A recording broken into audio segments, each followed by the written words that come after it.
If I want a co-managing partner, how do I cut the guy in? This is a good question because this is not entirely obvious.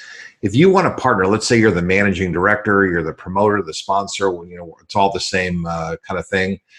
If you're the person running the deal, so you're the quarterback of the syndication or the fund, you've got your investors over here, which is great, but you want to bring another person in to be your general partner, co-managing partner, co-sponsor, whatever.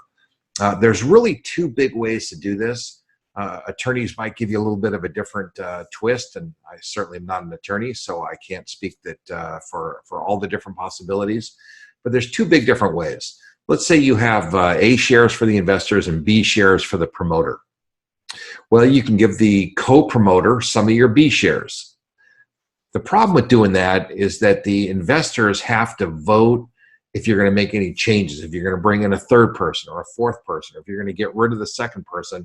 If you're going to do anything different, the investors have to be involved in that decision. Probably a better way to do it is to have a separate entity to own 100% of those B shares.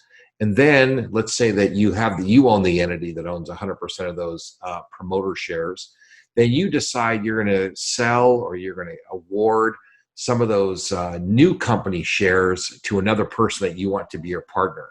That's a much cleaner way of bringing another person in. That way the investors don't have any say. They don't vote on whether you bring in a new person into your own company, because that company is the company that's the sponsor of the deal. So it's very powerful, very clean. The other thing about this is that the fees that are paid to the sponsor, the promoter, are not paid 90% to this person, 10% to that person, but they're paid 100% into the company that owns all of those promoter shares, and then internally you then divide up the money. So you might have some expenses, you might have payroll taxes, you might have some other issues, whatever those things are. That's all happening inside of your own company, away from the view of the investors.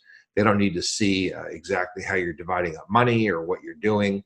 So you want to put it into a separate entity, and then you have a little bit of privacy, but it's going to work exactly the same way. You probably would still disclose what the ratios of the partners are, what the experience of the partners are. The attorneys are certainly going to want you to disclose the nature of your relationship, who controls what experience each person brings, how the track records of each person works. So you're not escaping any of those responsibilities, but the accounting is a little better. Now there's an extra tax return when you do it that way, but it's frequently a much better way to do it.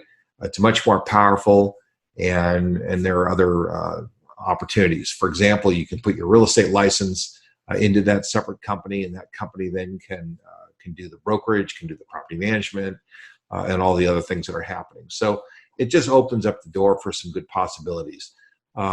And like everything else, you have to take it on a case-by-case basis, look and see what the right thing is to do for you. So this is a great business. As I always say, just go out and stake your claim.